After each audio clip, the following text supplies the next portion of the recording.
Welcome to the African History Network show. It is Sunday, September 11th, 2022, and we are live. Calling numbers 313-778-7600, 313-778-7600. We're broadcasting right here on 910 AM Superstation WFDF here in Detroit, and on our Facebook fan page, The African History Network, The African History Network, and our YouTube channel, Michael Imhotep, Imhotep. Well, the whole world was shaken. And the whole world has been talking about Queen Elizabeth II. It took place Thursday, September 8th, 2022. We got the news late morning, I guess it was. And there's been a ton of media coverage, a ton of news articles written about the passing of Queen Elizabeth II. And there's a lot of coverage and fascination with the royal family, okay, or what some people call the royal family. I was on Roland Martin Unfiltered on Friday. We discussed this, so I'm going to share a segment of that with you. But after the initial stories about Queen Elizabeth II passing away at the age of 96 and having served 70 years on the throne as the monarch of Britain, and after news stories of her death dominated media in America and around the world, stories dealing with the brutal history of British colonialism started to be told. Now, on Thursday, there was not a whole lot of stories about that. Some of them started creeping in Thursday, but we started seeing more coverage of this on Friday, the day after she passed away. Okay. We know that on September 8th, there was a tweet from Professor Uju Anya of Carnegie Mellon University, who was no fan, had no love for Queen Elizabeth II.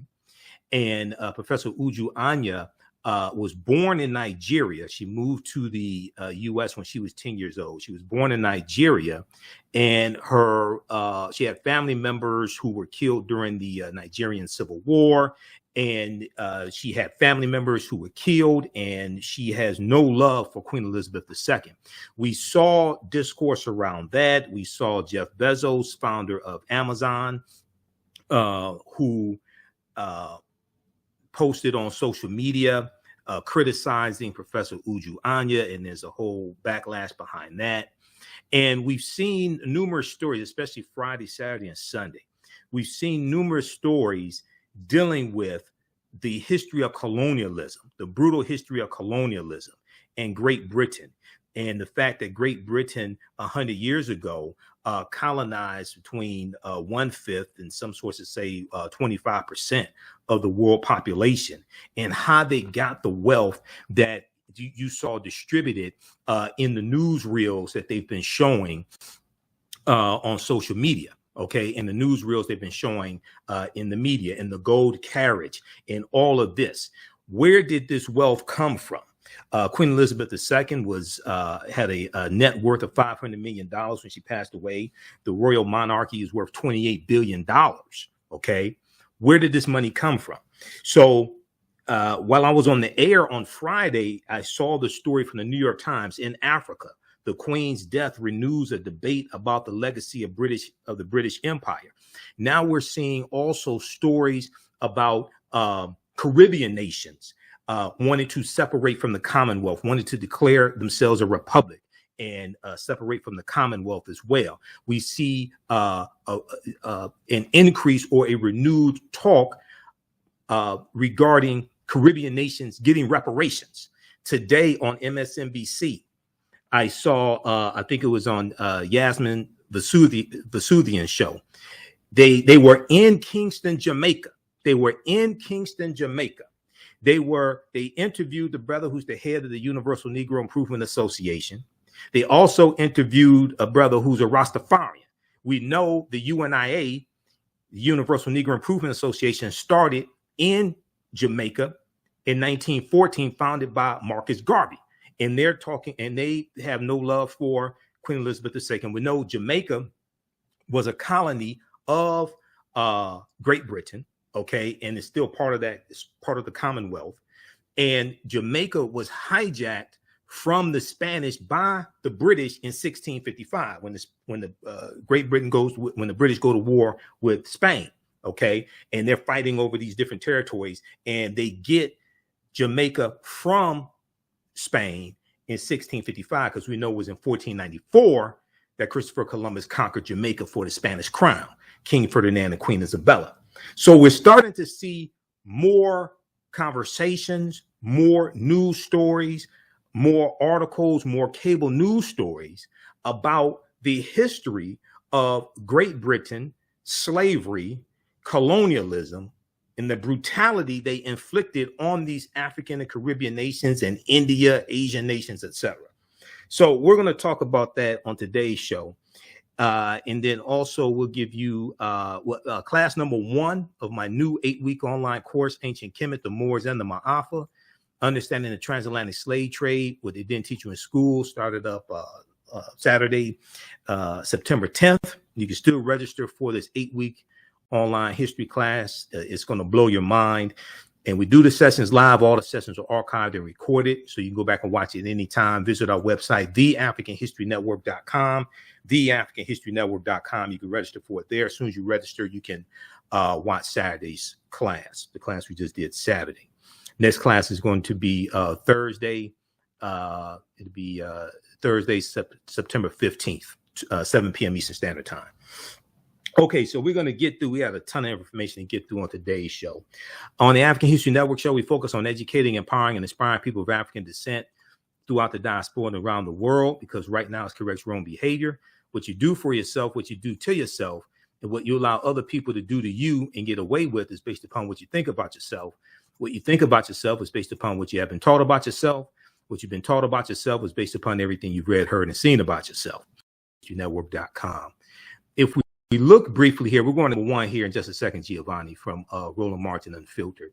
But there was a really good article from the New York Times. September 9th. In Africa, the Queen leads a debate about the legacy of British slavery. And I want to pull this one up here.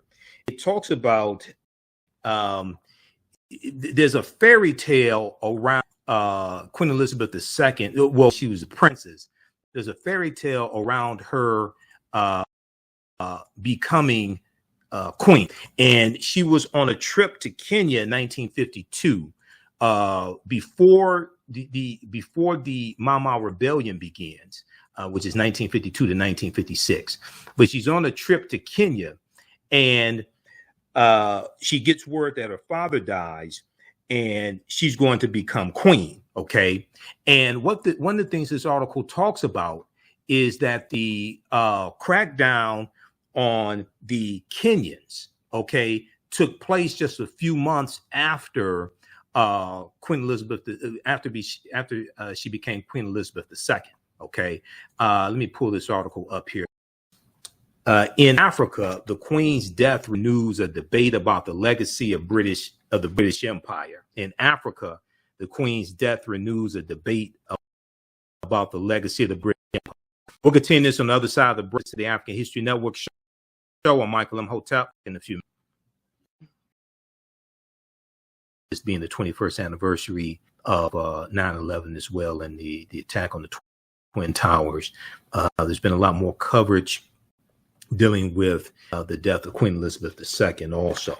Okay, so right before the break, I was talking about this piece here from the New York Times. Okay, and this came out, I saw it while I was on the air on a Friday on Roland Martin Unfiltered. It came out probably about a couple of hours before on the air Friday. And the name of this article is In Africa, the Queen's death renews a debate about the legacy of the British Empire. In Africa, the Queen's death renews a debate about the legacy of the British Empire.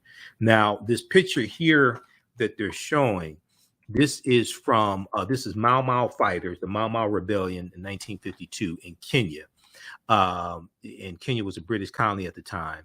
An anti-colonial rebellion was suppressed shortly after Queen Elizabeth II ascended to the British throne. Okay, and they have these Africans in internment camps. Some sources say there were 150,000 of these Kenyans in internment camps, but overall there's something like 0.5 million that were either in internment camps or like confined to their homes. Very little movement. They have something called a movement pass. A movement pass, which is like travel papers or a travel pass during slavery. Okay, this is what these Europeans did. Now, in this article, it says it was while a young Elizabeth was on an official tour of Kenya in 1952 that she learned of her father's death and that she would become queen. The clampdown on Kenyans, which began just months after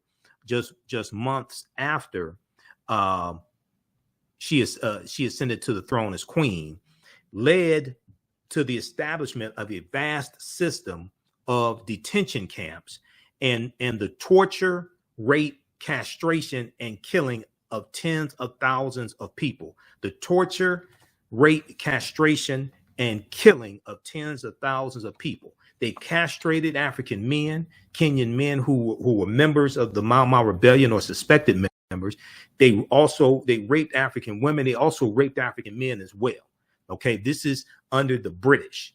All right, the British, the England that you see on the TV, and it looks like a storybook with all the kings and queens and princes and all this stuff. It was their military that did this. Now, there's another portion here. So this article, it talks about a Miss Mugo, M-U-G-O. The article starts out, though Queen Elizabeth II was revered by many in Africa, her death also reignited a different sort of conversation. One that touched on the legacy of the British Empire. Of the British Empire and the brutality the monarchy meted out to people in its former colonies to keep them in line. I added that portion, to keep them in line. But this is what the article from the New York Times says. Okay, written by Abdi Latif Dahir, Lindsay Chutel, and Elian Peltier. In a younger generation of Africans growing up in a post-colonial world, some lamented that the Queen never faced up to the grim aftermath of colonialism and empire or issued an apology, because there was this they have not issued an apology for slavery or colonialism. Now, they've said things like when in November 2021, when Prince Charles, now King Charles III, when he was in Barbados, when Barbados declared their independence from Great Britain, he mentioned the atrocity of the transatlantic slave trade. Okay. And he said it was if I remember correctly, he said it was abhorrent. Okay. So they'll say things like this. Oh, it was so horrible. Oh, it was abhorrent. Okay. They don't apologize for the transatlantic slave trade. And they were in Britain was involved in the transatlantic slave trade from 1562 when when John Hawkins got involved in 1562 up until now. They abolished the international transatlantic slave trade in 1807. We've talked about this here on the show before. This is where all this history comes together. All this history comes together with politics, current events, everything. All right. 1807, Great Britain abolishes the international transatlantic slave trade, which means bringing Africans into their country and their colonies to enslave them, but also going to capture them, going to buy them, etc. They abolished that. Great Britain enters into international treaties with other European nations to do this. The U.S. abolishes the international transatlantic slave trade January 1st, 1808. U.S. Congress passes the law March 2nd, 1807 to abolish the international transatlantic slave trade. The U.S. also enters into international treaties. Okay, but even though Great Britain abolished the international transatlantic slave trade, or their involvement in it in 1807, slavery was still legal in their colonies, in Britain and their colonies until 1834. So they're involved in slavery from 1562 to 1834. Okay, so yeah, you abolished it, but how many billions of dollars did you make in those 200 plus years that you were involved in it? And when you all got involved in it, Great Britain dominated the transatlantic slave trade. The Industrial Revolution that starts in the 1790s in Manchester, England, was largely fueled by the production of cotton. The majority of that cotton that England produced was from slave labor. So it's like, because I saw some Europeans on social media today trying to give Great Britain credit for ending the transatlantic slave trade or ending slavery, their involvement in slavery in 1834. But then you paid reparations to 46,000 British slave owners. You took out a loan to pay them 19 million pounds. You didn't pay reparations to the 800,000 enslaved Africans you set free. And it's like the arsonist setting fire to the house, and then the arsonist calls the fire department. The fire department comes, the arsonist says, "I'm the one that called you." The news cameras show up. The arsonist jumps in front of the news cameras and say, "I saw the whole thing. I'm the one that calls the fire department."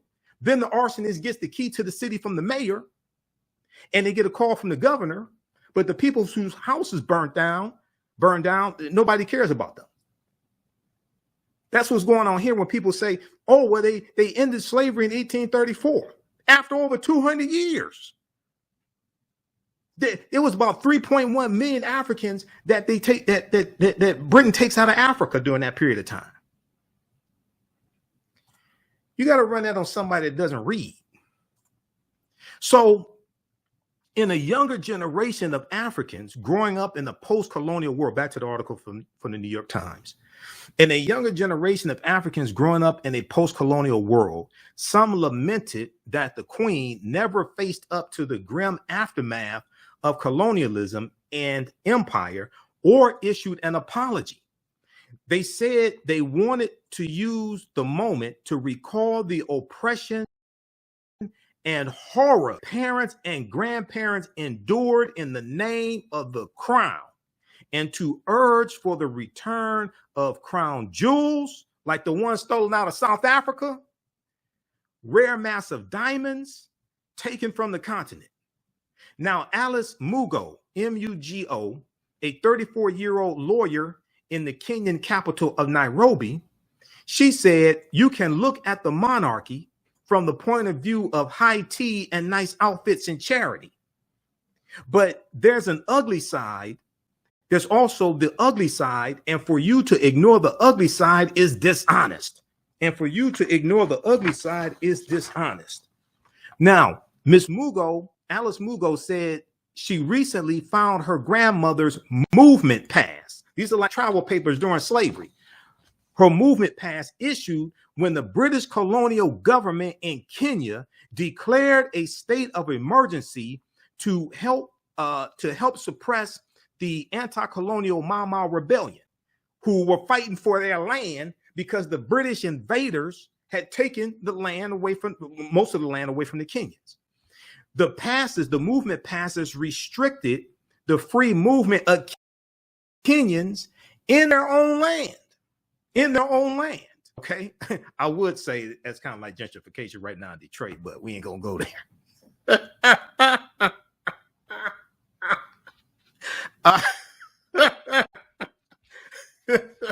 Okay.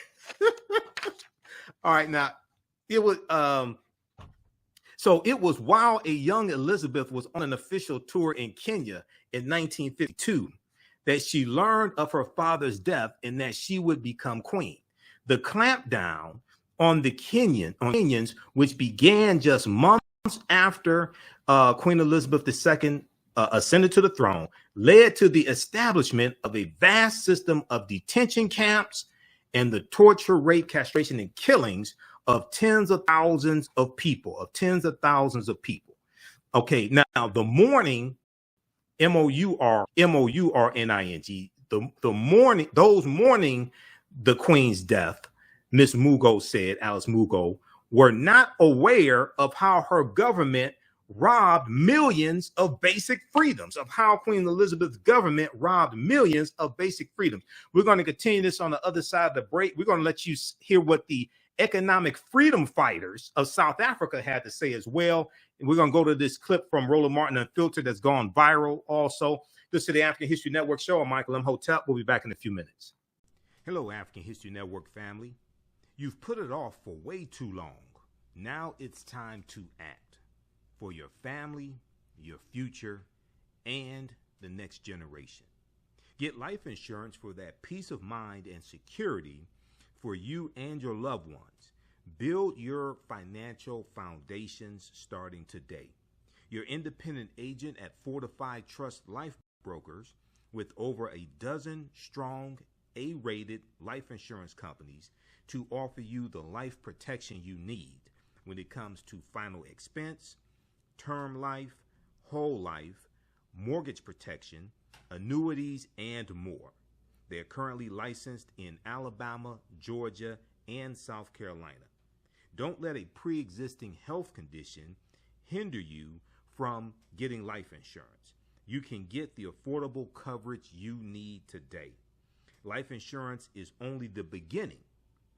Email them at Fortified Trust Life for a free fact sheet explaining the 5 basic building blocks for a strong financial foundation. It's their gift to you to help you fortify your future. Email them at fortifytl828@yahoo.com or call them at 706-339-5096 and leave a message. Fortify your future today. The work that I do is larger than the fashion industry. It's larger than the art world. And I believe that I was born to bring newness into this world. I'm Kaima McIntyre. I'm 24 years old and I'm an artist. I create everything from paintings to jewelry design, metaphysical jewelry to be specific, and fashion design. The only reason why my prom dress went viral is because people needed it. Within a few days of going viral, Notori Naughton reached out to me and she's like, I saw your dress, can you make me a dress? I was equally as shocked to be asked by a celebrity to design their dress at the age of 17. That's just one person, and the list just continues to go on, to Janet Jackson, to Tyra Banks. It really hits home. That means that the discussion is happening on the grounds in real time. Welcome back to the African History Network show right here on 910 a.m. the Superstation, the Future Radio. It is Sunday, September 11th, 2022, and we are live. Okay, if you like this type of history that we share on the African History Network, and if you watch me also on Roland Martin Unfiltered, you can register for the online history classes that I teach. We had a new class that just started up on Saturday, September 10th, class number 1 of Ancient Kemet, the Moors, and the Ma'afa, understanding the transatlantic slave trade, what they didn't teach you in school. We deal with thousands of years of history and what led up to the transatlantic slave trade taking place as well. If you missed the class, as soon as you register, you can watch the classes. We do the sessions live. All the sessions are archived and recorded. You can go back and watch them anytime. Okay, so this class is on sale, $80, regularly $130. Even after the class is over with, you can still go back and watch the full course. Next class will be Thursday, September 15th, 7 p.m. to 8 p.m. Eastern Standard Time. 7 p.m. to 9 p.m. Eastern Standard Time. And then we have also a new class starting up on Tuesday, the other 8-week online course that I teach, from the Civil War to the Civil Rights Movement and Black Power, 1865 to 1968. And we look at history from 1803 through 1968, and to understand what happened to us, after slavery ended, what led to the Civil War taking place, etc., and how we got to where we are today, to understand where we need to go from here. Okay, so that's at our new website, TheAfricanHistoryNetwork.com, TheAfricanHistoryNetwork.com. All right, I want to go back to this article. This is a great article from the New York Times. This came out Friday. I saw it when I was on the air on Roland Martin's show, and I mentioned it there. In Africa, the Queen's death renews a debate about the legacy of the British Empire. I've also been seeing some other articles similar to this as well. A good one from CNN. We'll talk about on today's show. Cloud of Colonialism hangs over Queen Elizabeth's legacy in Africa. Also, there's one from TheGuardian.com, which is a UK publication. Queen's death intensifies criticism of British Empire's violent atrocities. So we're starting to see more of this history coming out now. We have to keep it up, and African people in the world have to push for reparations now against Great Britain, especially like we never have before, because international attention is on this. Okay, and we cannot let this moment pass. Now, back to this article here from the New York Times. Alice Mugo, whose grandmother, who is from Kenya, whose grandmother is from Kenya, and her grandmother was there during the Mama Rebellion in Kenya. She said those mourning the Queen's death were not aware of how Queen Elizabeth's government robbed millions of basic freedoms. Now, similar sentiments were echoed by African political party, the Economic Freedom Fighters, which said in a statement that it would not mourn the Queen, quote, because to us her death is a reminder of a very tragic period in the country and Africa's history. Okay, they went on to say the Queen they wrote was the, quote, head of an institution built up, sustained, and living off a brutal legacy of dehumanization of millions of people across the world. And we know at one point in South Africa, it was a colony, the British colonized South Africa as well. The British get South Africa in the Berlin Conference of 1884 and 1885. I talked about that in my broadcast on Thursday, the 3-hour broadcast I did on Thursday. Also, when I was on Roland Show as well, we talked about I mentioned the Berlin Conference of 1884 and 1885, where 14 European nations meet in Germany, and they carve up they carve up Africa into colonies because they have been fighting, killing each other for so long. And they realized Africa was large enough for them to stop fighting and killing each other, and they could all benefit from Africa. And so they redrew the boundaries in Africa, and they redrew the boundary lines around the natural resources that the respective nations wanted. This is a Berlin Conference of 1884 and 1885. Okay. And if we look at this here, this is a good article from thoughtco.com, thoughtco.com. The Berlin Conference to Divide Africa, the Berlin Conference to Divide Africa, the colonization of the continent by European powers. Okay. Now, this is a drawing here of what's taking place. All these Europeans, there were nobody of African descent there to represent Africa. These are all Europeans making these decisions. All right. Now, if we look at this quickly here, the Berlin Conference was Africa's undoing in more ways than one. The colonial powers superimposed their domains on the African continent. By the time independence returned to Africa in 1950, the realm had acquired a legacy of political fragmentation that could neither be eliminated nor made to operate satisfactorily. Okay. Now, if we look at this here, okay, so the purpose of the Berlin Conference in 1884, at the request of Portugal, in the Portuguese first ones involved in the transatlantic slave trade in 1441. In 1884, at the request of Portugal, German Chancellor Otto von Bismarck called together the major Western powers of the world to negotiate questions and end confusion over the control of Africa. German Chancellor Otto von Bismarck appreciated the opportunity to expand Germany's sphere of influence over Africa and hoped to force Germany's rivals to struggle with one another over territory. Okay. At the time of the conference, 80% of Africa remained under traditional and local control. What ultimately resulted was a hodgepodge of geometric boundaries that divided Africa into 50 irregular countries, this new map of the continent of Africa was superimposed over 1,000 indigenous cultures and regions of Africa.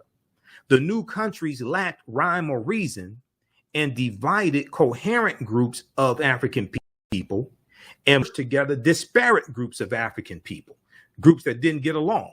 Okay. Now, this map here, it shows you African colonization after the Berlin Conference, 1884, 1885, and it shows you the different nations that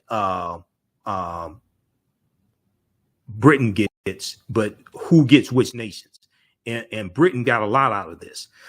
Countries represented at the Berlin Conference. 14 countries were represented by a plethora of ambassadors. When the conference opened in Berlin, November 15th, 1884, the countries represented at the time included Austria-Hungary, Belgium, Denmark, France, Germany, Great Britain, Italy, the Netherlands, Portugal, Russia, Spain, Sweden, Norway, which was unified from 1814 to 1905. Sweden, Norway, Turkey, and the United States.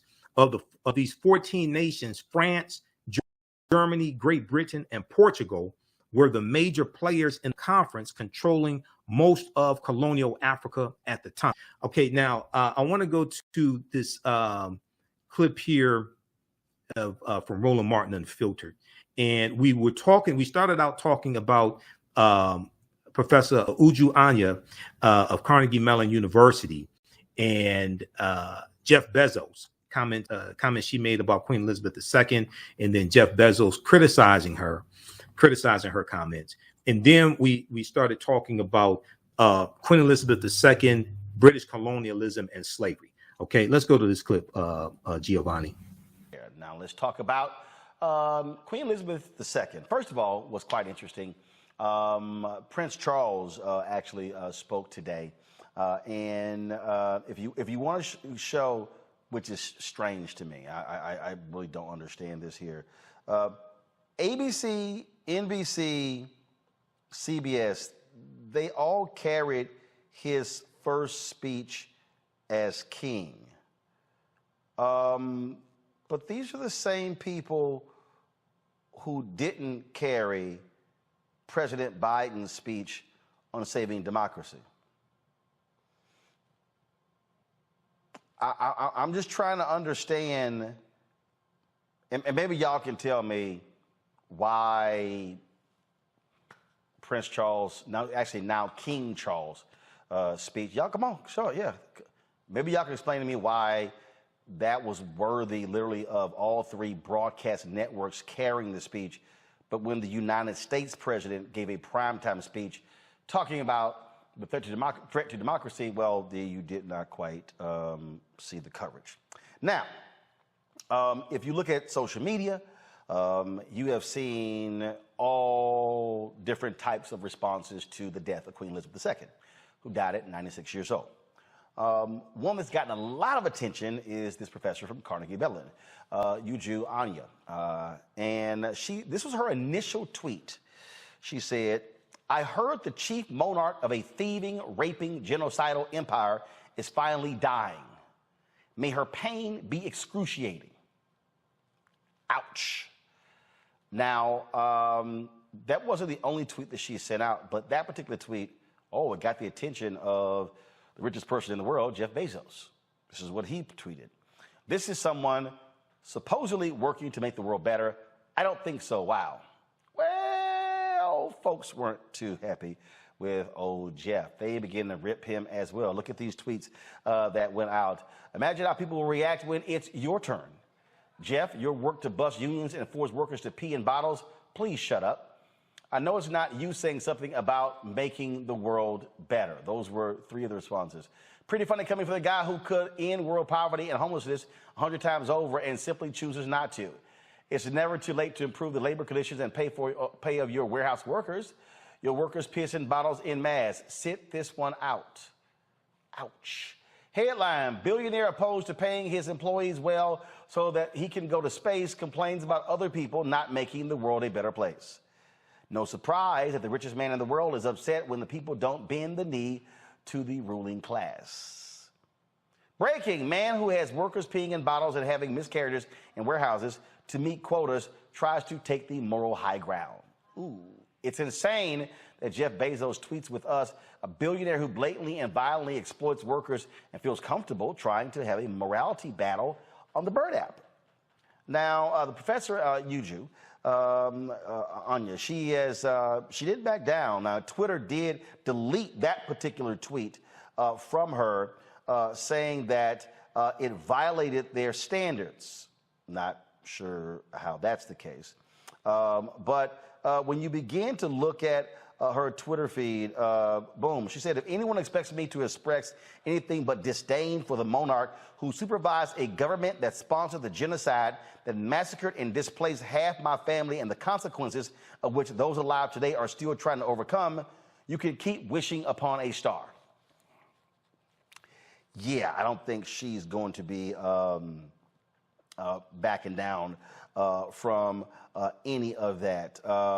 There was some other, I'm looking at some other tweets that she had posted.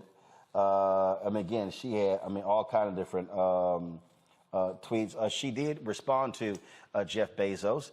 She said, "May everyone you and your merciless greed have harm in this world. Remember you as fondly as I remember my colonizers." Wow. Again, her tweet to spur the reaction. Carnegie Mellon did offer a response. This was what they posted.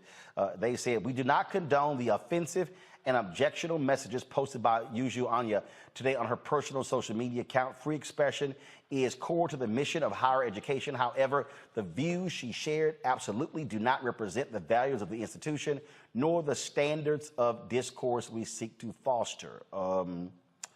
So here's what's interesting. And this was a tweet here that Uju retweeted. "Reminder that Queen Elizabeth is not a remnant of colonial times. She was an active participant in colonialism. She actively tried to stop independence movements, and she tried to keep newly independent colonies from leaving the Commonwealth. The evil she did was enough." She was talking about this article here. This woman was, it says she was tortured with axes during Kenya's struggle for independence from British colonial rule. As Britain celebrates the platinum jubilee of its monarch, this old fighter wants to send her a message: let Elizabeth bring what belongs to me. Let's go to my panel here. I find it's very interesting when I said this last night, Michael, it's very interesting when people, they have this view that when someone passes, you in the first 24, 48 hours, first week, you can't say anything bad about them. You hear the phrase, you can't say anything good about somebody, don't say anything at all. I saw a video, Dale Hughley, he said that people should have compassion when someone dies. But I saw these pieces, I saw this back and forth, and these tweets from Uju Anya, and she talked about how her family was devastated, how they were massacred. And in fact, there was an interview that she gave, and she said this to the person in the interview. She said, "I am the child and sibling of survivors of genocide. From 1967 to 1970, more than 3 million civilians were massacred when the Igbo people of Nigeria tried to form the independent country." And I said this, and I think it's important for us to say it. So people are angry that individuals who dealt with genocide because of British colonial rule are not celebrating her life the way they want them to. Yet again, people gladly condemned Fidel Castro.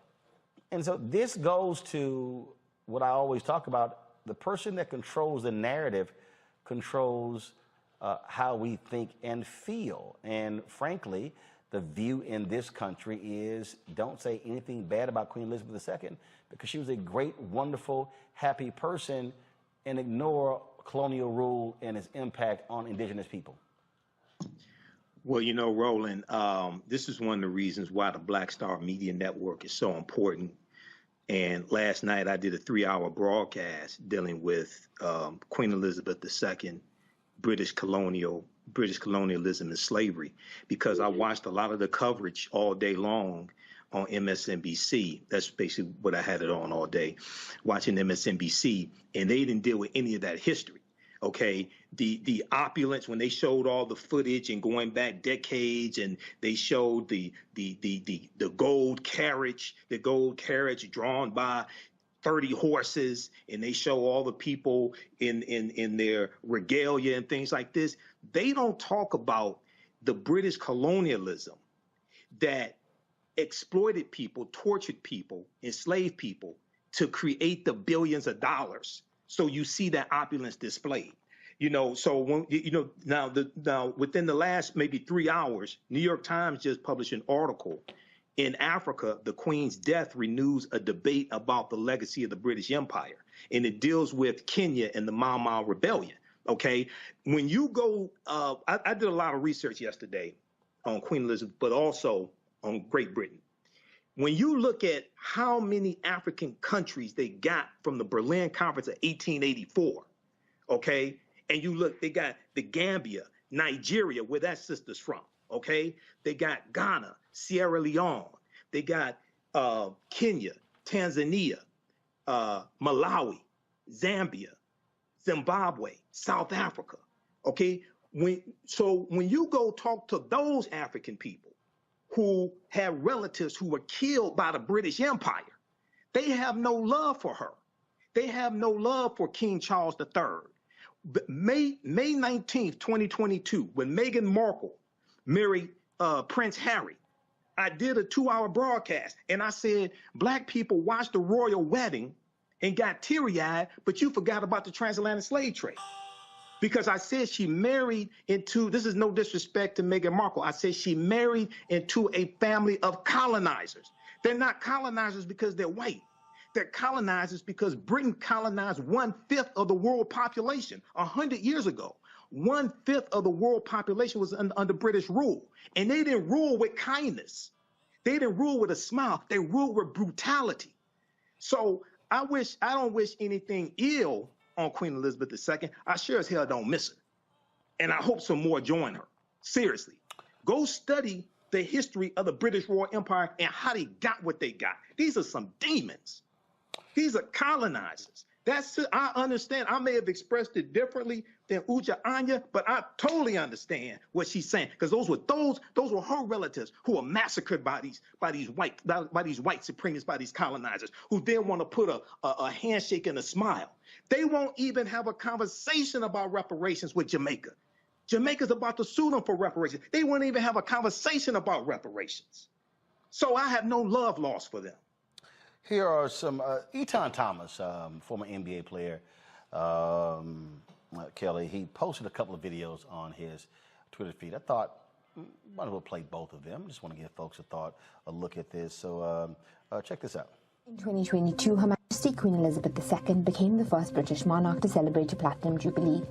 The celebrations took place over a 4-day bank holiday. Millions of Brits partook in street parties, and people around the world joined in on the celebrations. But is celebrating the British monarch harmless fun, or does it normalize the monarchy's long history of colonialism? And is it a celebration of British imperialism? Here are 4 ways in which the British royal family has benefited from colonialism. They have historically benefited from the enslavement of human beings.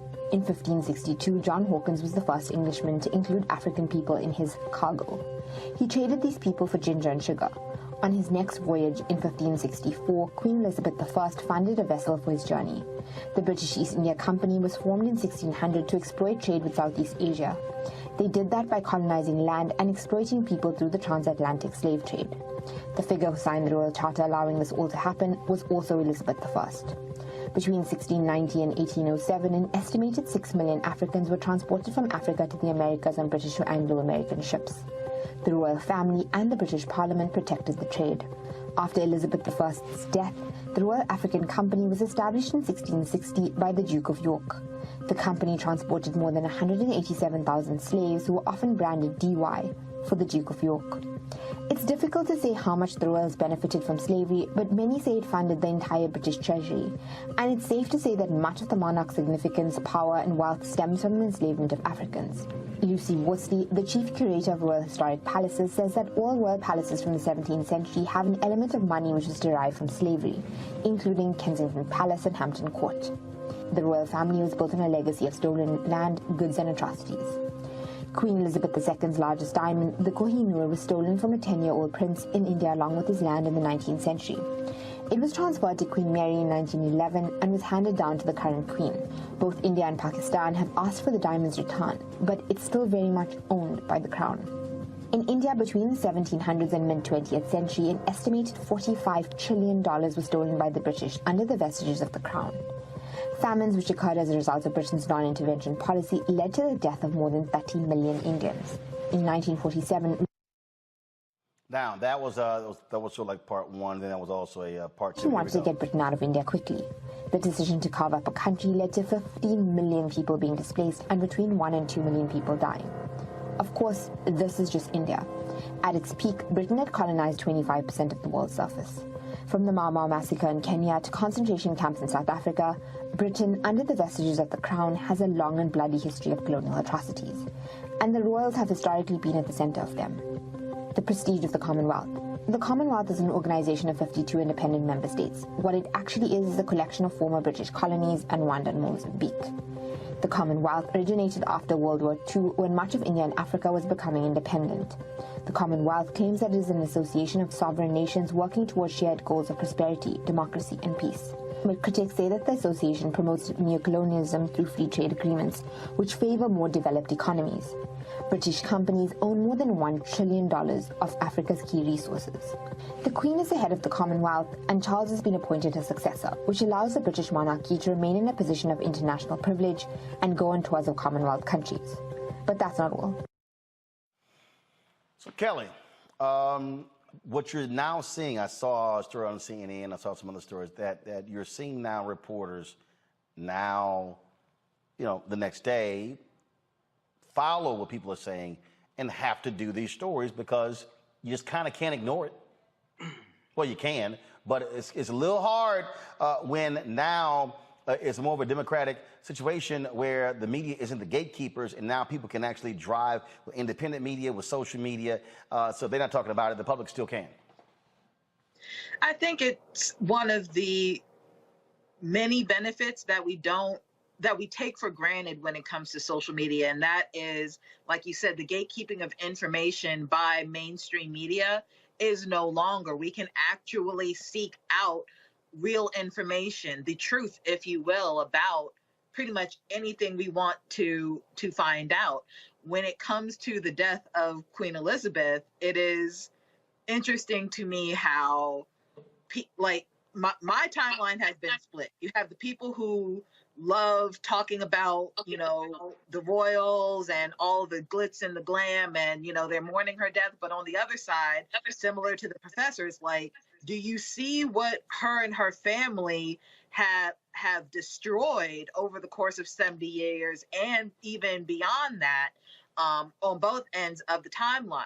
I think you cannot take away the fact that whenever you are in power to this degree, you can be a nice person individually, but at the end of the day, you got that power by being just demonic, such as Michael said. I didn't want to say that word, but it really is several crimes against humanity, several unethical decisions, several evil decisions that brought about this monarchy, this level of power. So I understand people's pain and to some extent celebration of her passing, because it marks the end of an era.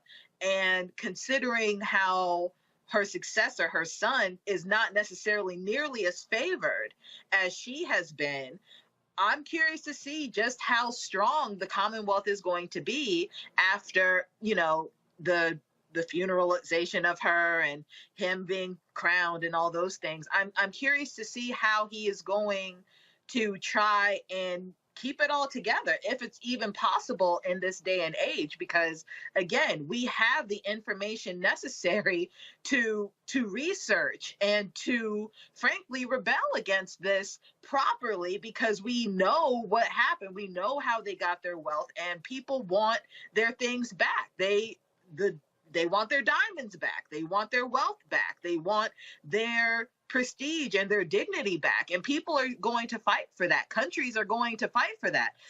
Hello, African History Network family. You've put it off for way too long. Now it's time to act for your family, your future, and the next generation. Get life insurance for that peace of mind and security for you and your loved ones. Build your financial foundations starting today. Your independent agent at Fortified Trust Life Brokers, with over a dozen strong A-rated life insurance companies to offer you the life protection you need when it comes to final expense, term life, whole life, mortgage protection, annuities, and more. They're currently licensed in Alabama, Georgia, and South Carolina. Don't let a pre-existing health condition hinder you from getting life insurance. You can get the affordable coverage you need today. Life insurance is only the beginning.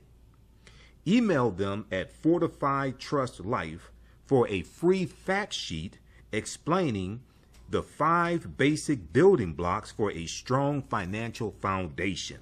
It's their gift to you to help you fortify your future.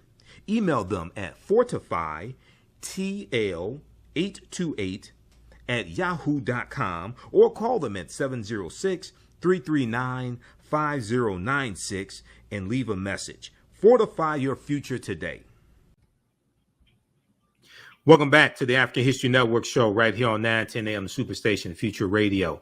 All right. If you like this type of information, also, you can support the African History Network, $ the AHN show through Cash App, $ the AHN show through Cash App. Also through PayPal, paypal.me/the AHN show. Visit our new website, TheAHNShow.com. We have the information there. And this helps us keep doing the research, stay on the air, keep broadcasting, pay some of the bills, etc. Also register for my new 8-week online class. It just started up on Saturday, September 10th, Ancient Kemet, the Moors, and the Ma'afa, Understanding the Transatlantic Slave Trade, what they didn't teach you in school, where we get deep into a lot of this information. Okay. So right before the break, we were talking about some of the news stories that have come out since the death of Queen Elizabeth II, dealing with British colonialism and the history of the British involvement in slavery, things like this. The cloud of colonialism hangs over Queen Elizabeth's legacy in Africa. And then also Professor Uju Anya, who now I follow on Twitter, she got backlash because of a tweet that she made about Queen Elizabeth II and the Great Britain's involvement in atrocities in Nigeria. Okay. Now, there's a good article. We're going back to the clip in just a second, Giovanni. There's a good article from Huffington Post. I posted this on our Facebook fan page, the African History Network. It got over 4,500 likes. The View host Sonny Hostin criticizes Queen Elizabeth II for crown of pillaged jewels, pillaged jewels. And I said, "Speak, my sister, speak," in my Facebook post. Sonny Hostin also defended a since deleted tweet from Nigerian-born Carnegie Mellon professor Uju Anya, who hoped the Queen's death was excruciating. Okay, this article is from September 9th, 2022 from HuffingtonPost.com. Etan Thomas had that on his he had that clip on his Twitter. I think it was on his Twitter page or something like that on social media. It's called Slavery, Colonization, and the Crown. Just Google that, Slavery, Colonization, and the Crown. Okay, but that was an excerpt from Roland Martin Unfiltered. So I meant to say May 19th, 2022. I mean, May 19th, 2018. May 19th, 2018, when Meghan Markle married Prince Harry. That was also on Queen Charlotte Sophia's birthday. Queen Charlotte Sophia was of African Moorish ancestry on her mother's side of the family. She was the wife to King George III, Queen Charlotte Sophia. And it was also Malcolm X's birthday, May 19th as well. There's an article from the Washington Post, and we deal with this in my class. There's an article from the Washington Post dealing with Meghan Markle. So it came out in 2017 before she married Prince Harry. And it's an article dealing with, will Meghan Markle be the first biracial royal or something like that? Okay, let me pull this up. This is from the Washington Post. And at the time, now I'd already knew about Queen Charlotte Sophia because we talk about Queen Charlotte Sophia in my classes. But this article right here by Deneen L. Brown, and Deneen L. Brown writes some really good articles for the Washington. And some people thought that Meghan Markle was going to be a queen. I'm like, no, she's the Duchess of Sussex, the Duchess of Sussex. Okay, and then she gave up her title. We know she and Prince Harry gave up her title. Okay, all right. Meghan Markle, Queen Charlotte, and the wedding of Britain's first mixed race royal. Okay, this is from this is the one on the day of the wedding, May 19th, 2018. But here is Queen Charlotte Sophia on my left, who was of African Moorish ancestry on her mother's side of the family, and she was the wife to King George III. Queen Charlotte of Mecklenburg Strelitz. King George III was the king of England that the 13 colonies were revolting against during the American Revolutionary War. Okay, his wife was of African descent.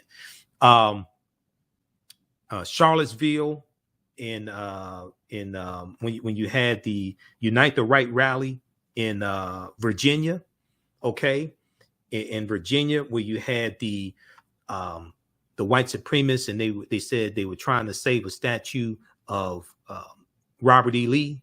Okay, Charlottesville is named after Queen Charlotte Sophia. Wouldn't they have a fit to know that the city that they were in having their white supremacist rally was named after a woman of African descent?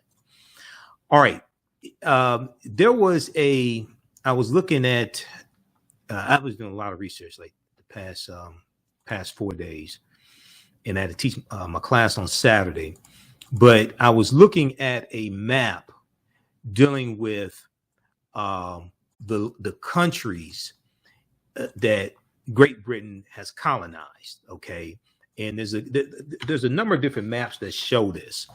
The one I'm going to look at right here, and there's some from the Commonwealth. There's some maps from the Commonwealth also. The one I want to look at right here, this is from Wikipedia. List of countries gained independence from the UK. List of countries that gained independence from the UK.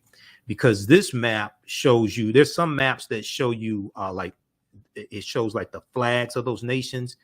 This map shows you the actual names of the nations. That's why I want to show you this here. Okay. This one shows the actual names of the nations.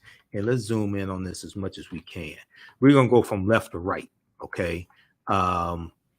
So we see, in those of us who live in the Detroit area, we know Canada is part of the Commonwealth as well.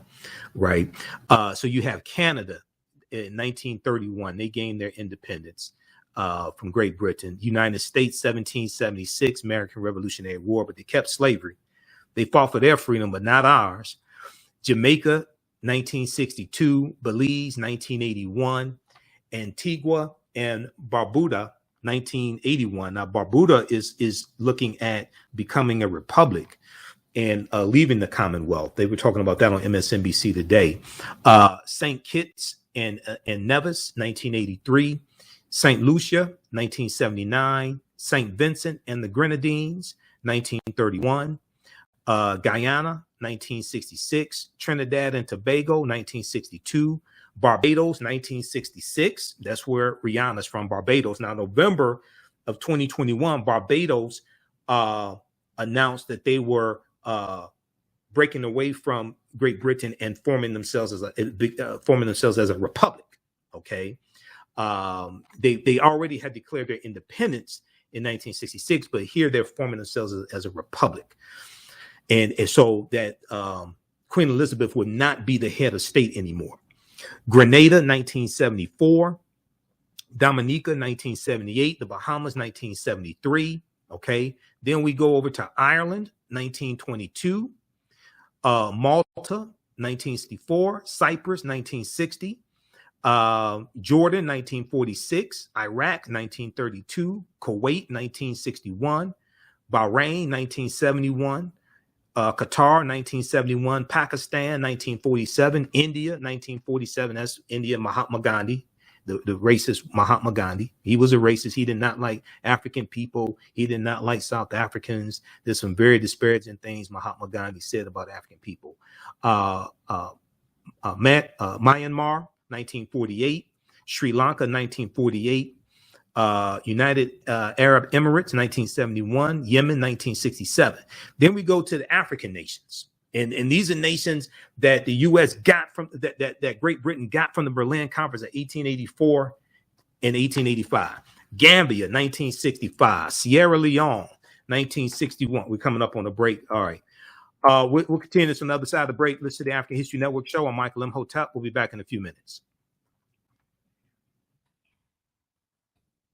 Welcome back to the African History Network show right here on 910 AM, the Superstation, Future Radio. Calling numbers 313-778-7600. 313-778-7600 is the call-in number if you have a question or comment. Okay, I want to go back to this map, and then we're going to go to clip number 2 from CNN, Giovanni. So this map that I have up, now this is from Wikipedia. This is from the Commons on Wikipedia. List of countries that have gained independence from the UK, from the United Kingdom. List of countries that have gained independence from the United Kingdom. We know the United Kingdom is made up of Britain, Scotland, and Wales. But those in control, this was the British Empire. Okay, and at one point, about 100 years ago, about 1/5 of the world's population, and some sources say 25% of the world's population, was under British rule. They were colonies of Great Britain. So when we look at these African countries, these are countries that the U.S. got, Great Britain got basically from the Berlin Conference of 1884 and 1885 that we talked about a few minutes ago. Gambia, 1965, declared their independence from Great Britain. Sierra Leone, 1961. You have Ghana, 1957. Nigeria, 1960. Botswana, 1966. South Africa, 1931. Lesotho, 1966. Now, Lesotho is an enclave inside of South Africa. It's a country within South Africa, like Highland Park, Michigan is a city within the city of Detroit. That's what Lesotho is. Swaziland, 1968. Zimbabwe, 1980. Malawi, 1964. Tanzania, 1961. Zambia, 1964. Kenya, Zambia, 1964. Hold on. Kenya, 1963. Let's zoom in back in on this here. Uganda, 1962. Hold on. Where are we? Okay. Uganda, 1962. Sudan, 1956. Egypt, 1922. Okay. So that's just Africa right there. Those are just African nations. Okay. And then you look at Australia, 1942, declared their independence. Brunei, Malaysia, 1957. Papua New Guinea, 1975. We look at Solomon Islands, 1978. Tonga, 1970. Fiji, 1970. New Zealand, 1947. Okay, there are a few others. You can check those out. Nauru, 1957. You can check out this map. Okay, these are just the nations that gained their independence from the United Kingdom. All right. So when you go through and look at this map and especially when you look at in the broadcast I did on Thursday, and also in my class on Saturday, we went through and looked at a map of the nations that Great Britain got from the Berlin Conference, of the African nations Great Britain got from the Berlin Conference. Is one thing to, just read the names of the nations here. It's one thing just to read the names of them. But then when you look at the map and see where they are and you see how many Great Britain got, then you start understanding, you start having a better understanding of this. I want to go to clip number, before we go to clip 2 here, there's another good article. This is from Reuters.com. Reuters.com. Okay. Charles succession stirs Caribbean calls for reparations. Now on MSNBC today, somebody must have lit a fire under the sister that runs MSNBC now. Sister, you got to make your money for these white people.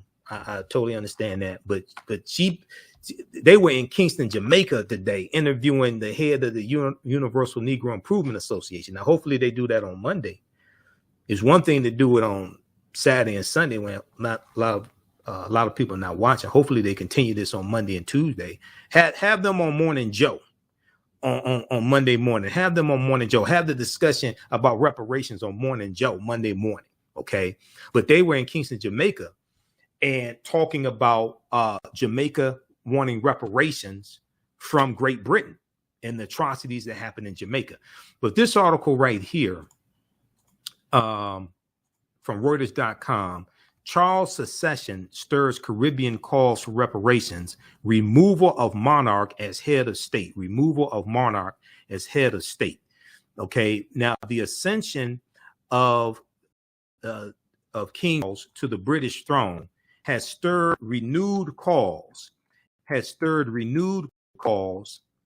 from politicians and activists and former colonies in the Caribbean to remove the British monarch as their head of state, and for Britain to pay slavery reparations,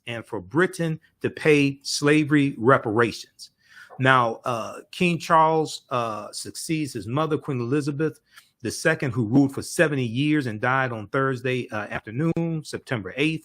The Prime Minister of Jamaica said his country would mourn Elizabeth, and his counterpart in Antigua and Barbuda ordered flags to half staff until the day of her burial.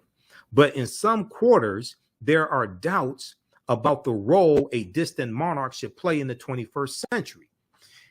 Earlier this year, some Commonwealth leaders expressed unease at a summit in Kigali, Rwanda, about the passage of leadership, of the 56 nation club from Elizabeth to Charles. That's the Commonwealth, the 56 nations that make up the Commonwealth.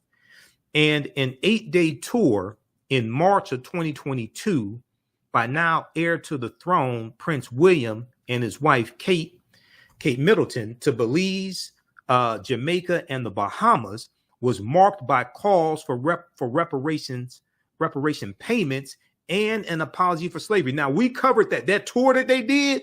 We covered that here remotely because I wasn't there on location. We covered it here on the African History Network show, and we dealt with how those African people in those Caribbean nations were calling for reparations.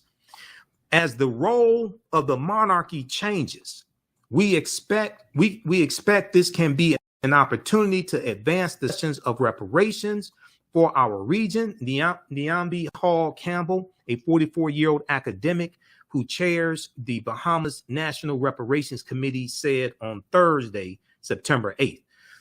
Nyambi Hall Campbell sent condolences to the Queen's family and noted Charles' acknowledgement of the, quote, appalling atrocity of slavery at a ceremony last year, 2021, marking the end of British rule as Barbados became a republic. We dealt with that here on this show also when Barbados held their ceremony, and we talked about King Charles referring to slavery as an appalling atrocity. He did not offer an apology.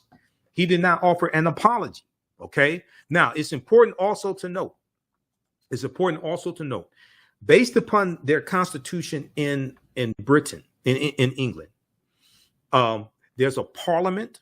That's their government, their structure, like the House of Representatives in the U.S. Senate here. There's a parliament. They have a prime minister. That's the equivalent to our president. The royals don't get involved in politics. The royals don't write policy. They don't get involved in politics. However, Queen Elizabeth II did meet with members of parliament every week. Now, I don't know what they met about. But the royals don't get involved in politics. Now, he did call the slavery an atrocity. They, however, have never offered an apology for slavery. Now, also, Queen Elizabeth II, her net worth was $500 million. Okay. The monarchy, let me see how they express this. We look at this piece here from Cosmopolitan that I talked about on our special broadcast on Thursday. It deals with the Queen Elizabeth II net worth. Okay, we'll go to that clip when we come back from the break, Giovanni. Clip 2. Wondering how high Queen Elizabeth II's net worth was before she passed. Wonder no longer. They updated the article because this was a piece that really came out before she passed away. They've updated it since then. The Queen's stamp collection alone is worth 100 million pounds. 100 million pounds. Okay, so they go through and they talk about according to Forbes magazine, the Crown, through the firm, which actually goes by Monarchy PLC, the British Crown, holds nearly $28 billion in assets. Quick tally of the various assets. The Crown Estates holds 19.5 billion. Buckingham Palace is worth 4.9 billion. The Duchy of Cornwall holds 1.3 billion. The Duchy of Lancaster holds 748 million. Kensington Palace, which is a palace that you're hearing about a lot now. Kensington Palace has an estimated worth of $630 million. And the Crown Estate Scotland holds $592 million. Okay. Now, she had a net worth of $500 million. That aside. Okay. As well. So you can read the rest of this article here. So the monarchy, I don't know all the legalities of this, but I think the monarchy could have cut a check of like $100 million to the nations, especially the Caribbean nations like Jamaica, that they colonized. The monarchy, because I'm not talking about going through parliament. I'm just talking about what the monarchy controls. We know she was worth $500 million. She could have sent some money to those nations out of her own pocket. We'll deal with this on the other side of the break. Listen to the African History Network show. I'm Michael Imhotep. We'll be back in a few minutes. Welcome back to the African History Network show right here on 910 AM Superstation, Future Radio. Okay. We were talking about this article right before the break from Reuters.com. And this piece deals with a renewed call for reparations from Caribbean nations, okay, after the death of Queen Elizabeth II. The name of this article, once again, session stirs Caribbean calls for reparations, removal of monarch as head of state, okay?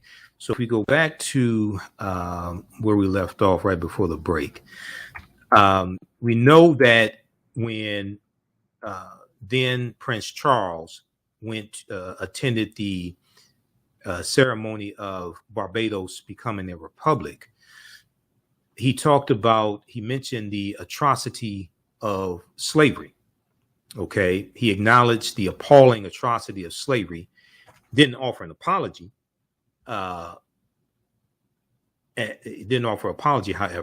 Now, Nyambi Hall Campbell said she hopes King Charles would lead in a way reflecting the, quote, justice required of the times, in that justice is reparatory. justice is reparatory justice, and that justice is reparatory justice, end quote. Now, more than 10 million Africans were shackled in the transatlantic slave trade. Transatlantic slave trade database puts it at 4.5 million. Many people think that's still undercounting it. Between the 15th and 19th centuries, those who survived the brutal voyage were forced to labor on plantations in the Caribbean and the Americas, like in Brazil. Jamaican reparations advocates Rosella Hamilton said King Charles III's comments at the Kigali conference about his personal sorrow of slavery offered, quote, some degree of hope that he will learn from the history, understand the painful impact that many nations have endured till today, and address the need for reparations. Okay, she said it offers some degree of hope that he will learn from the history, understand the painful impact that many nations have endured till today, and address the need for reparations. All right, now, the king did not mention reparations in the Kigali speech in Rwanda. The Advocates Network, which Hamilton coordinates, published an open letter calling for apologies and reparations during William and Kate's visit. The Queen's grandchildren have the chance to lead the reparations conversation. Hamilton said. Now, Jamaica's government last year in 2021 announced plans to ask Britain for compensation for forcibly transporting an estimated 600,000 Africans to work on sugarcane and banana plantations in Jamaica that created fortunes for British slaveholders. Quote, whoever will take over the position should be asked to allow the royal family to pay African people reparations, said David Denny, General Secretary of the Caribbean Movement for Peace and Integration from Barbados. Quote, we should all work towards removing the royal family as head of state of our nations, he said. I totally agree. The Commonwealth, kick them out as head of state. I totally agree. Jamaica has signaled it may soon follow Barbados in ditching royal rule, but remain members of the Commonwealth. An August 2022 survey showed 56% of Jamaicans favor removing the British monarch as the head of state. Michaela Phillips, opposition member of Jamaica's parliament in 2020, filed a motion backing the removal. Quote, I am hoping, as the prime minister has said in one of his expressions, that he would move faster when there is a new monarch in place, Phillips said on Thursday. Okay, so check out the rest of this article here. You're going to see a lot more talk about this, a lot more articles regarding this. Charles Secession stirs Caribbean calls for reparations, removal of monarch as head of state. Okay. All right. Now, there was a really good article from CNN. Good article from CNN called "Cloud of Colonialism Hangs Over Queen Elizabeth's Legacy in Africa." Cloud of Colonialism hangs over Queen Elizabeth's legacy in Africa. And I posted this on, I think I posted on my personal page on Facebook. Okay. I don't remember if I posted on our fan page or not. But this ties into this next clip that I want to go to. Now, this clip here, I actually posted on my Instagram page, Michael Imhotep on Instagram. And we posted this on our Facebook fan page, the African History Network. Okay. And this deals with mixed feelings this deals with mixed feelings that Africans have regarding the passing of Queen Elizabeth. Let's go to clip 2, Giovanni. There's a complicated legacy on the African continent. The fairy tale is that Queen Elizabeth went up the treetops here in Kenya, a princess, and came down a queen, because when she was here in Kenya, she learned that her dad had died and she was to be the queen. But that also was the start of the 8 years after that the Kenyan colonial government cracked down. The British colonial government cracked down brutally on the Mau Mau rebellion against the colonial administration. They herded more than 1 million people into a concentration camp where they were tortured and dehumanized. And so across the African continent, there have been people who are saying, I will not mourn for Queen Elizabeth because my ancestors suffered great atrocities under her people and that she never fully acknowledged that. And that is why among African Twitter, among Black Twitter and social media, there's been many people who are ungovernable with takes that maybe don't quite follow the official state religion, which is why you see a statement like this from the South African opposition party, the Economic Freedom Fighters, that said, we do not mourn the death of Elizabeth because to us, her death is a reminder of a very tragic period in this country and Africa's history. During her 70-year reign as queen, she never once acknowledged the atrocities that her family inflicted on native people that Britain invaded across the world. If there is really life and justice after death, may Elizabeth and her ancestors get what they deserve. There are people on social media who are calling out this sort of statements for saying this is not the right time, you should honor the dead. But the critics say, when is really the right time to talk about the legacy of colonialism and the many, many after effects that continue to live with us today? But many African leaders are paying tributes to Queen Elizabeth, including the Kenyan president-elect William Ruto, who's called her 70-year reign and guiding of the Commonwealth as admirable. You saw, for instance, a statement from President Muhammadu Buhari of Nigeria that said, my family and the more than 200 million Nigerians have learned with immense sadness of the passing of Queen Elizabeth and the end of her unique and wonderful 70-year reign. She was the only British sovereign known to 90% of our population. And while there are people who supported President Buhari for that, he has gotten a lot of criticism for that sort of sentiment. To use the slang of the times, he's gotten racial for many people seeing him ignoring the impact of British colonialism in Nigeria. Michael. Yeah, honoring the woman, but acknowledging the stain of colonialism. Okay, that was a clip from CNN dealing with that history. In the piece that I shared from the New York Times, dealing with in Africa, the Queen's death renews a debate about the legacy of the British Empire. They have the statement from the economic freedom fighters in South Africa, and they have a link to the Twitter page where you can read their full statement. Okay. So check that out, because they said they don't mourn the death of Queen Elizabeth as well. South Africa was a colony of Great Britain. I can't say that I blame them. A few minutes ago, before a couple of breaks ago, we talked about briefly this article from the Huffington Post, which deals with Sunny Hostin of The View. And I posted this article on our fan page, the African History Network. It got over 5,500 likes. And I said, speak, my sister, speak. I totally agree with Sunny Hostin's comments. And I appreciate her, a celebrity of her stature. I appreciate her using her platform to speak truth to power and push this out in the forefront. The View host Sunny Hostin criticizes Queen Elizabeth II for crown of pillaged jewels.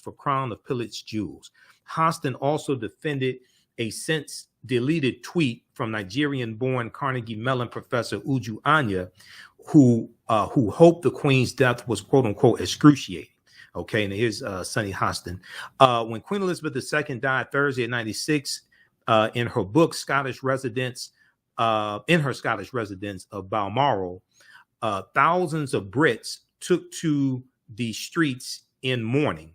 Not all were as grief-stricken as Daniel Craig, however, as The View co-host Sunny Hostin made sure to remind viewers on Friday. Sunny Hostin said, quote, she wore a crown with pillaged stones from India and Africa. Queen Elizabeth II wore a crown of of pillaged stones from India and Africa. And now what you're seeing, at least in the Black communities that I'm a part of, they want reparations. They want reparations. Now, Sonny Hostin also defended a controversial tweet regarding the news of the monarch's death. We'll continue this on the other side of the break. Listen to the African History Network show. I'm Michael Imhotep. We'll be back in a few minutes. Welcome back to the African History Network show. All right. So right before the break, we were talking about this article here from HuffingtonPost.com, and it deals with Sonny Hostin of The View and some comments she made regarding comments she made defending Uju Anya, defending her criticism of Queen Elizabeth II. Okay, and if we go back to this piece here, all right, let's scroll down. Let's go back to this. Okay, so Sonny Hostin also defended a controversial tweet regarding the news of Queen Elizabeth's death, which has been deleted by Twitter from Nigerian-born Carnegie Mellon professor Uju Anya.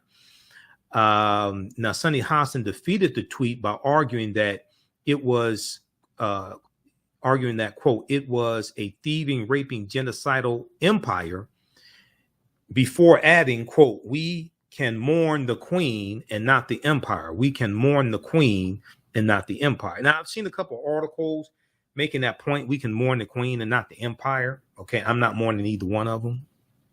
You know, my queen died in 2018. Her name was Aretha Franklin.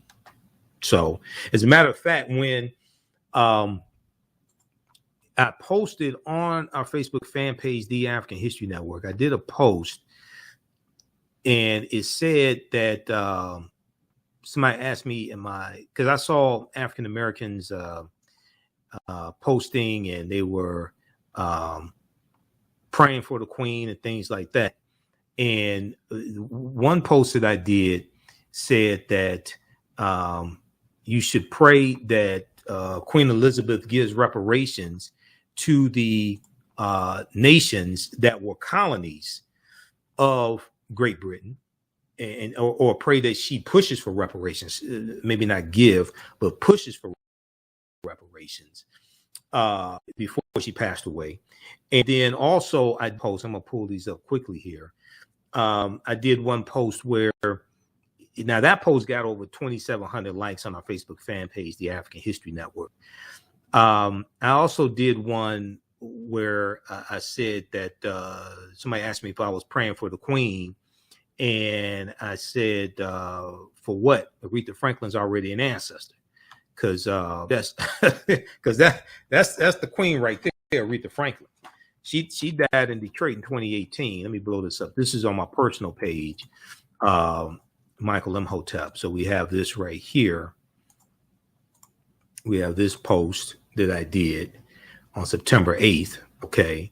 And it got hundreds of likes on our fan page. Stranger, Michael Imhotep, are you praying for the queen? Me, for what? Aretha Franklin's already an ancestor.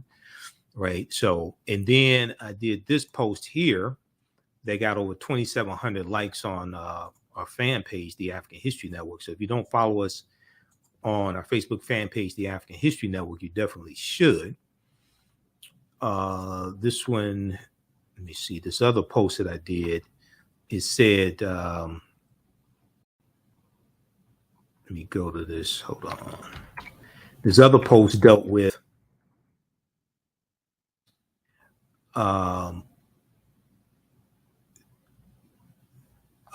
this other post dealt with praying for the queen as well. Queen Elizabeth, let me see if I could find that one also. This dealt with, saying that you should pray she pushes for reparations before she dies. Okay, can we get to that one? All right, we'll try to bring that one up also. I can't find that one right now. But anyway, that one got a huge response as well. Okay, now, this one right here. Let's pull this up. Okay. Let let me show this here on the screen. I said, if you're praying for, if you are of African descent, praying for Queen Elizabeth II, you better be praying she gives reparations to the countries Britain colonized before she dies. That's what I said. If she doesn't give reparations because they don't get involved in politics, she can't write legislation. She could have left some money to those nations in a will. We see what happens. She meets with Parliament every week, members of Parliament every week.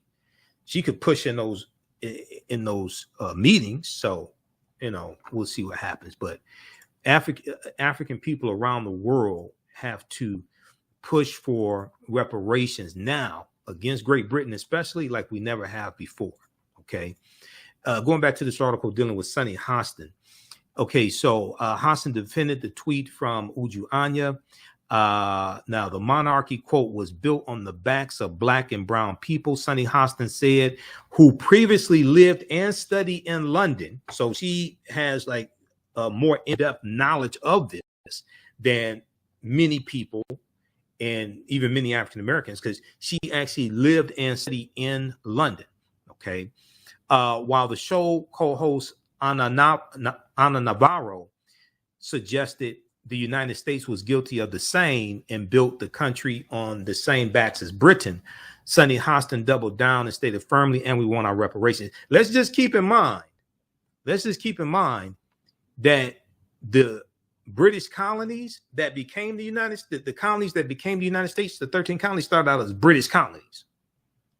So Great Britain was involved in the transatlantic slave trade before the United States got involved in the transatlantic slave trade. Let's just keep that in mind. Let's deal with the order.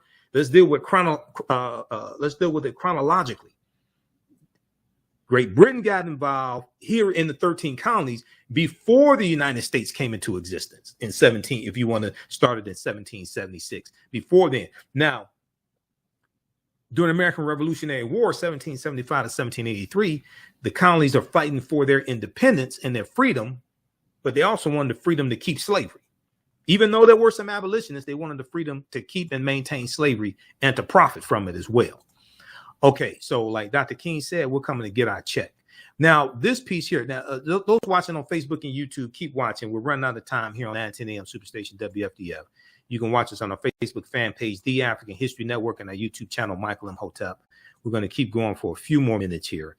I want to deal with this. This is from Snopes.com. Did Queen Elizabeth II own stolen diamond, quote unquote, stolen diamond named Great Star of Africa? Because there's a lot of memes floating around on social media dealing with this, okay? And this breaks down actually what happened. Also, there's a good article from face-to-faceafrica.com from 2019 dealing with this diamond also. Snopes said, we look for the truth behind a claim involving Queen Elizabeth II and what is believed to be the largest diamond of its kind in the world. This came out September 8th, 2022. Okay. So those watching on Facebook and YouTube, keep watching. We're going to deal with this here in just a minute. Visit our website, TheAfricanHistoryNetwork.com. Register for our new 8-week online class that started up, Ancient Kemet, the Moors, and the Ma'afa, Understanding the Transatlantic Slave Trade, where they didn't teach you in school. And support the African History Network. We have to get out of here. Right now, it's correct your own behavior. It's not over till we win. Wakanda forever. We'll talk to you next week. Peace. All right, stand by.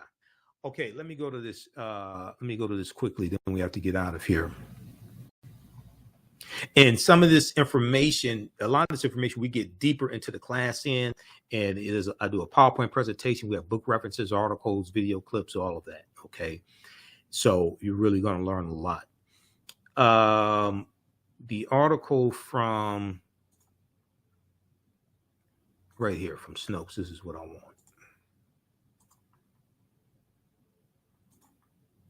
From Snopes.com. Okay, once again, did Queen Elizabeth II own stolen diamond named Great Star of Africa? So Snopes goes through and they investigate internet conspiracy theories, internet memes, things floating around, claims floating around on social media. They go through and investigate that, and they show you their evidence. They go through, research it, and show you what they found. Okay, so they talk about on the morning of Queen Elizabeth II's death at the age of 96, before the news was made public, the Twitter account Africa_archives tweeted, Queen Elizabeth II owns the largest clear-cut diamond in the world, known as the Great Star of Africa, The 530-carat gem was mined in South Africa in 1905. It was stolen from South Africa. It has an estimated worth of $400 million. Here's the tweet from Africa_archives. Okay. And they show her with the wearing the crown here. All right. Now the rumor then continued in a second tweet that said the British claim that it was given to them as a symbol of friendship and peace, yet it was during colonialism. The British claim that it was given to them as a symbol of friendship and peace, yet it was during colonialism. The British then replaced the name. Replaced the name, the Great Star of Africa, with the name of Chairman of the Mine, Thomas Cullinan, Cullinan. The British replaced the name, the Great Star of Africa, with the name of the Chairman of the Mine, Thomas Cullinan, the diamond mine. Okay, so and then they show the diamond here and the crown. Okay, now in this story, we'll take a look at all of the facts regarding the history of the diamond, including its discovery, purchase, transfer, and controversy. Now, the Cullinan diamond on January 26, 1905, a 3,106 carat diamond was discovered in the premier mine in the Transvaal province of South Africa. It was given the name Cullinan after the mine's chairman. Thomas Cullinan. He was born in South Africa, according to author Nigel Helm's 1974 biography of the diamond magnet. Now, according to Britannica.com, the original uncut Cullinan diamond was then purchased by the local Transvaal government and was presented in 1907 to the reigning British monarch, King Edward VII. The 1907 purchase was made for 150,000 pounds, CullinanDiamond.com reported. Now, in Helm's biography of Cullinan, he wrote that the original uncut diamond was sent to London in April 1905 and was, quote, officially presented to King Edward VII on November 9th, 1907. In 1908, Ashers of Amsterdam cut and polished the diamond into 9 large stones and about 100 smaller stones. All of the stones are now part of British regalia, according to Britannica.com. So the 9 large stones and approximately 100 smaller stones are all now part of British regalia, according to Britannica.com. Now, the Great Star of Africa was the largest stone cut from the Cullinan diamond. At 530.2 carats, it is the largest clear-cut diamond in the world. It is the largest clear-cut diamond in the world. According to historical records, it is also known as Cullinan I, First of Africa, or Cullinan I, or it's known as First of Africa, or simply just Star of Africa, First Star of Africa, or simply just Star of Africa. it's unclear when each of these names originated. Now, it's true that Queen Elizabeth II owned the Great Star of Africa. The diamond part of the British crown jewels is currently part of the sovereign's scepter, also sometimes referred to as the emperor. It also sometimes referred to as the imperial scepter or royal scepter. Okay, so the diamond part of the British crown jewels is currently part of the royal scepter. And here is a picture here. Now, this photograph shows the Great Star of Africa in the scepter, and other crown jewels was captured around the coronation of Elizabeth II in June 1953. Okay, so we see it here in the scepter. Now, the 317.4 carat Lesser Star of Africa, also known as Cullinan II, was also cut from the Cullinan diamond and is part of the British-owned imperial state crown. A Google search produced varying estimates for the value of the Great Star of Africa, such as $400 million and $2 billion. Its approximate worth is unclear. However, yes, the largest diamond of its kind in the world is worth a lot of money, to say the least. So we get to the question of, was the diamond stolen? Was the diamond stolen? Now, as for the accusation that the Great Star of Africa was stolen, this rumor needs some context. As previously mentioned, historical records indicate that the Transvaal government in South Africa purchased the original diamond and then presented it to the British monarchy. An article printed in 1995 by the Birmingham Post, summarized the controversy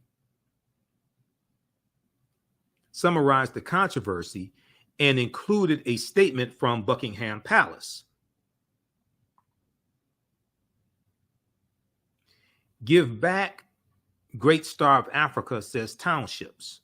Okay, now black township leaders in South Africa yesterday called on the Queen to give back the priceless Great Star of Africa diamond, which is set in the crown jewels royal scepter. The Azanian People's Organization, AZAPO, claims the diamond was stolen from the treasures of Azanian soil in South Africa. AZAPO spokesman Zathuli Nawi, I'm not sure how to pronounce that, said, quote, "She, the Queen, must be reminded that the diamond belongs to Black people of this country and to them alone. She, the Queen, must be reminded that the diamond belongs to the Black people of this country and them alone." The Great Star of Africa was bought by the Transvaal Republic from the premier mine and presented to King Edward VII as a gift in 1907.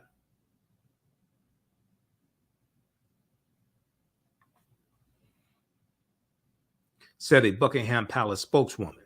Now, it's true that the jewels originated in African soil, just as the organization claimed. Okay, so that was the article that they were referencing, an article printed in 1995. That's an excerpt of that article. Okay, now they go on to say, it's true that the jewels originated in African soil, just as the organization had claimed.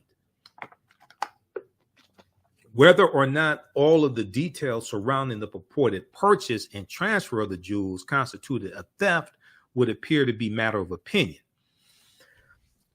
The legend of the jewels delivery. Now, how did the jewels safely make the voyage from South Africa all the way to Europe?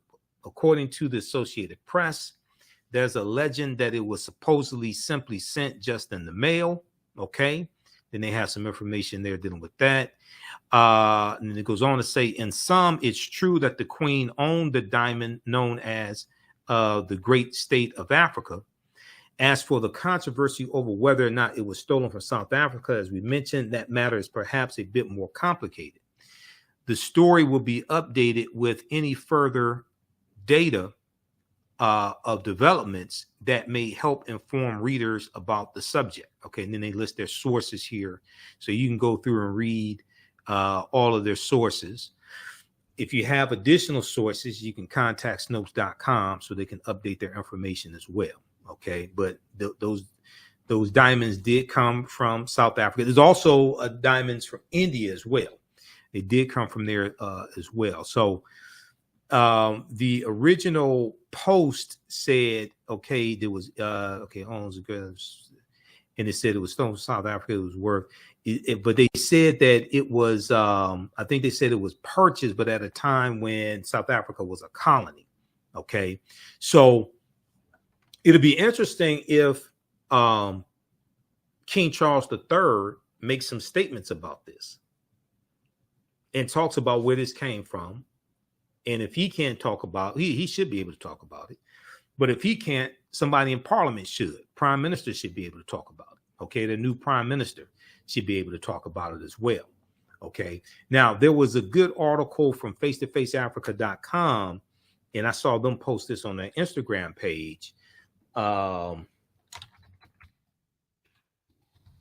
me see if we can pull this up. Please, Star of Africa, face-to-faceafrica.com. Now they had this article in 2019. Okay, 2019 they had this piece. Let me see if we can find this here. A second. How Europeans took. Okay, this one right here, June 3rd, 2019. And they're going to come up with a bunch of ads here, face-to-face.com also. How Europeans, name of this article, how Europeans took the largest diamond from South Africa in 1906. Okay, this is from June 3rd, 2019. Let's look at this quickly here from face-to-faceafrica.com. Give us a thumbs up, give us a heart, give us a like on this if you like this broadcast. Those watching on Facebook and YouTube.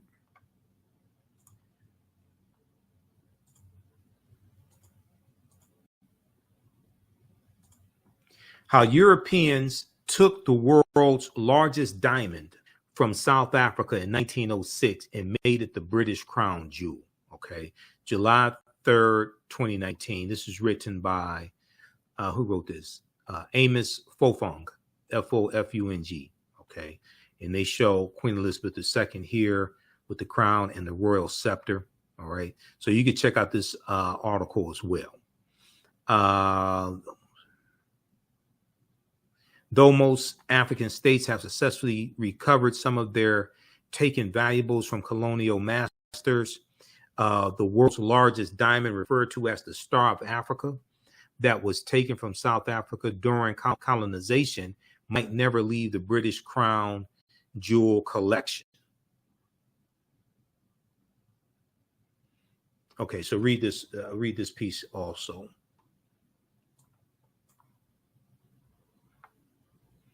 Good article from face-to-faceafrica.com. This one right here from CNN, and more articles and stories are being done in mainstream media now after that initial like 24 hours or so, dealing with colonialism, Great Britain and colonialism and slavery and things like this.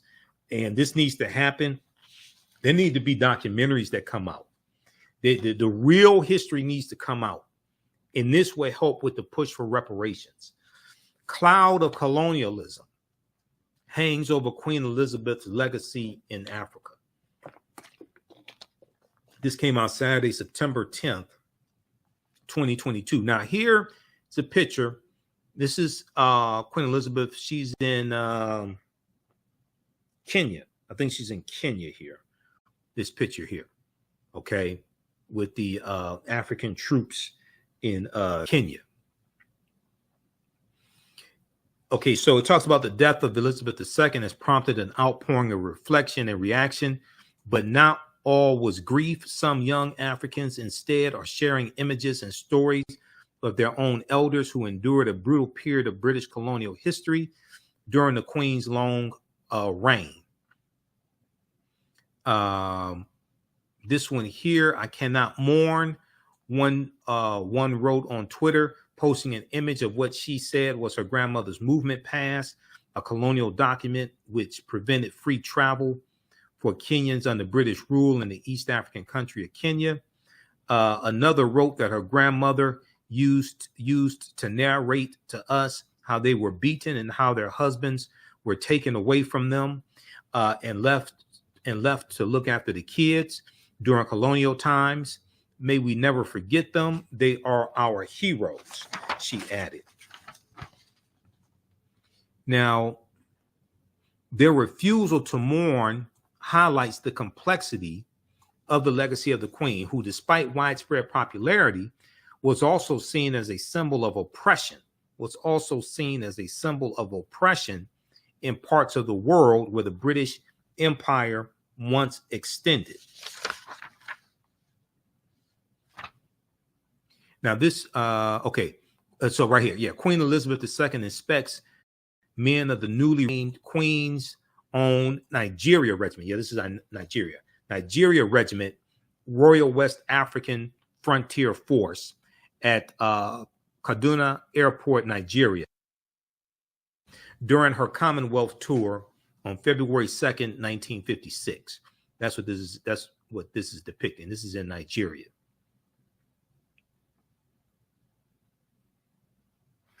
Now, Kenya, which had been under British rule since 1895, was named officially as a colony in 1920 and remained that way until it won independence in 1963.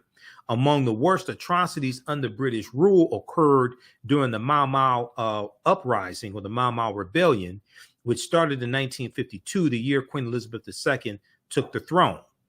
The colonial administration at the time carried out extreme acts of torture, including castration and sexual assault in detainment camps, where as many as 150,000 Kenyans were held. Elderly Kenyans who sued for compensation in 2011 were ultimately awarded 19.9 million British pounds by a British court to split between the more than 5,000 claimants. So yeah, it was about I think it was about 5,300 claimants in that lawsuit. The UK Foreign Secretary at the time, William Hague, Hague, said the British government recognizes that Kenyans were subject to torture and other forms of ill treatment at the hands of the colonial administration. The British government sincerely regrets that these abuses took place and that they marred Kenya's progress towards independence. If you had not have colonized them, they wouldn't have to declare independence. Now, Africa's memory of the Queen cannot be separated from that colonial past. Professor of Communication Farouk Pierogi at Kennesaw State University told CNN, the Queen's legacy started in colonialism and is still wrapped in it. The Queen's legacy started in colonialism and is still wrapped in it. It used to be said the sun did not set over the British Empire. No amount of compassion or sympathy that her death has generated can wipe that away, he told CNN. Okay, so check out the rest of this article here. It's a really good article. Now, here she is with Kwame Nkrumah in Ghana. Okay, Queen Elizabeth II on her way to the Kumasi Durbar with Kwame Nkrumah, president of Ghana, during her tour of Ghana, November 1961. They also show her dancing with Kwame Nkrumah as well. Where is this? Page 6, last page. Okay, here, where is this? Nairobi, Kenya, 1952.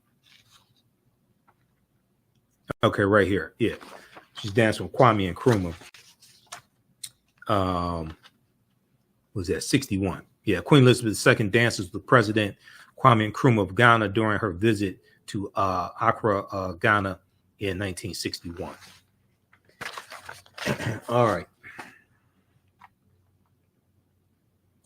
So check out this article also, and you're going to see more like Cloud of Colonialism. What's the name of this? Cloud of Colonialism hangs over Queen Elizabeth's legacy in Africa.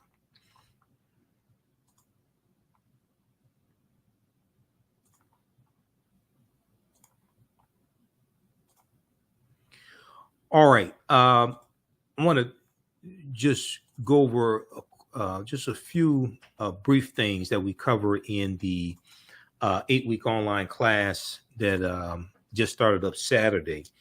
Ancient Kemet, the Moors, and the Ma'afa, Understanding the Transit Slave Trade, what they didn't teach you in school. And our next class is scheduled to normally be on Thursdays.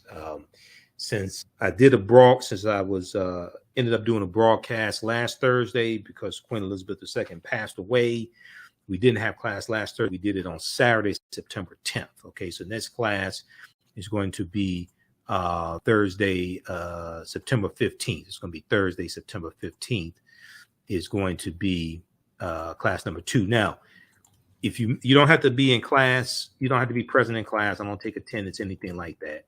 We do all the sessions live. All the sessions are archived and recorded, and you can go and watch them anytime. So a year from now, 2 years from now, you can go back and watch the entire class. Okay, but here's some of the here's things that we deal with in the course, and also I have new information that I've incorporated dealing with Great Britain and slavery. And also Queen Elizabeth II. We actually dealt with some of that information in class number 1. But so here's some of the things that we deal with in the class. First of all, we can't start studying our history in slavery, even when we study the transatlantic slave trade, which is important to study. We can't start studying in 1619 or in the 1440s when the Portuguese get involved. We have to understand the history chronologically and deal with the 800-year occupation of Europe by the Africans known as the Moors, who entered the Iberian Peninsula, today known as Spain and Portugal, in 711 AD.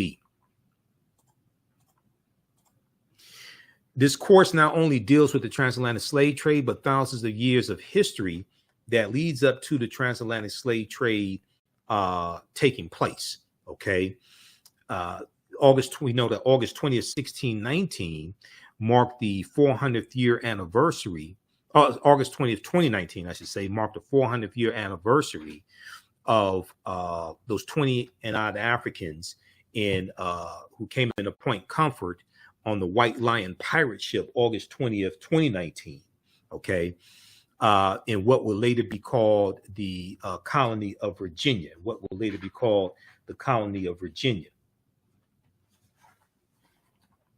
That year, now the year 2019, that 400th year anniversary, was known as the year of return, as many African Americans are reconnecting to Africa and traveling to Ghana and other West African countries.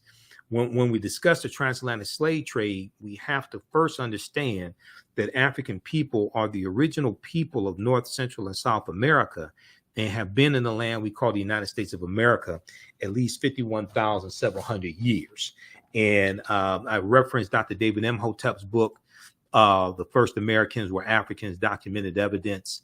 as well, and he's a friend of mine. I've interviewed him